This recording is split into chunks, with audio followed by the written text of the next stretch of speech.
everyone. Welcome back to our next edition of Econ Talks. Gareth, we've had the latest monetary policy statement out from the Reserve Bank, the last one of 2024, and they decided to go for it. Their 50 basis point cut, as expected, taking the official cash rate down to 4.25%. Widely expected by economists. In fact, I think we were all there. The Reserve Bank themselves saying that, look, they didn't really look at anything else. They didn't consider 25 or 75. They were all comfortable as a committee to look at 50 and agree that it was the right move.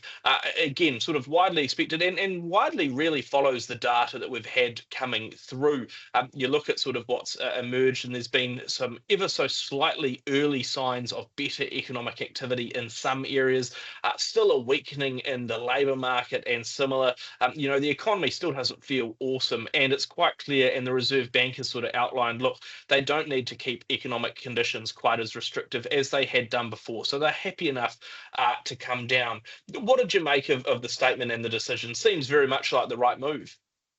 It does. I mean, look, inflation is close to the midpoint of the target band, back at 2.2. They did talk about some of the inflationary risks out there, particularly in terms of maybe just some of those domestic price pressures persisting a bit longer, and they have revised up their non-tradable inflation forecast. They've also pushed up their headline inflation forecast a little bit next year as well, but not to the point where it's like, oh no, we can't keep easing. And, the reality is that at 4.25%, the official cash rate is still acting as something of a restriction on the economy. So very much on that easing path continuing.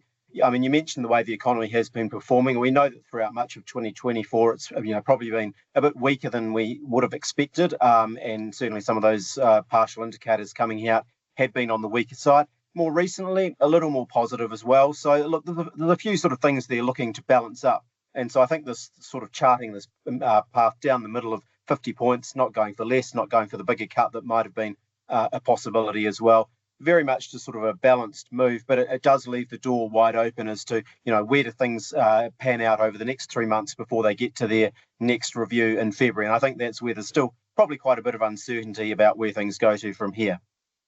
Yeah, absolutely. Especially when, you had the Reserve Bank governor come out in the press conference after the statement was released, and it was pretty forthright that, the base case really is a further 50 basis point cut to the official cash rate in the February meeting. Yep, there's a lot of water to go under that bridge. A lot of whole new cycle of data. You'll get sort of everything else that you need. You'll get more labour market data. You'll get more inflation. You'll get the latest GDP. You'll sort of have everything before that next meeting. So they really can start to understand a little bit better where the economy sort of might be coming from, but also quite a forthright view from the governor. And you sort of saw that as well, that the Reserve Bank has effectively front-loaded some of their expectations, at least in their official cash rate track, which we know they haven't been as consistent about how much we should look at it and how important it is sort of to view it. Especially when you also look at some of the comments from the Reserve Bank, where in conversations with businesses, for example, they've been saying, look, a few people have actually been saying things are a touch more upbeat, maybe turning around slightly. That seems to gel with our own views and the conversations that we're having with businesses here at Infometrics when we go out and about around the country as well. But it does, like you say, leave a bit of a question over what happens next year and how does the Reserve Bank eventually maybe taper things away. If you started 2025 with a 50 basis point cut, do you quite rapidly then all of a sudden shift to more incremental 25 basis point cuts? And for how long do they come through? How does the Reserve Bank sort of square its thinking around, doing stuff a bit faster now, but then all of a sudden, once you've got 350 basis point cuts out of the way in October, November, and then February next year, then they immediately go to sort of like, a few scatterguns of 25 later in the year. It is a little bit challenging to sort of just see exactly where the future pathway is in terms of how the Reserve Bank will sort of judge all those risks on the up and the downside, because the Reserve Bank did note as well that, it was still a bit cautious about some of those inflationary pressures and some of the sort of uncertainties around the world, how the likes of the US economy goes and with incoming President Donald Trump and, some of those, again, sort of bigger geopolitical issues. So a lot in there. I mean, what's your sort of read on things? Are we sort of going 50? Are we going 25? Are we sort of having to double bluff a double bluff? What's up next? Yeah, I mean, look, 50 at the moment looks likely in February, given the statements, as you said, that the governor himself has made in the wake of the monetary policy statement. But it is a real uncertainty for me beyond that. How many 25s, if we say we're going to go to 25-point cuts after that, how many more might be in the bank? I mean, we've been thinking that maybe 3.5% was sort of maybe the low point, or at least a holding point for the OCR from the middle of next year. But of course, if you go 50 in February, then you're well down to 3.5% even before the middle of 2025. And how many sort of further cuts might you pencil in? I was interested with a couple of different aspects of the Reserve Bank statement to try and gauge, what that end point might be. I mean, their own forecasts of the OCR have it pushing down towards 3% as a sort of almost a terminal rate, or where they see it settling. So that suggests there's a little more downside. And indeed, they've made the statement themselves that neutral for the OCR might be somewhere in the 2.5 to 3 range, which is lower than we had been thinking ourselves, and lower than I think some other forecasters have been talking about as well. So that suggests there's maybe a bit more scope for further cuts than we had been anticipating.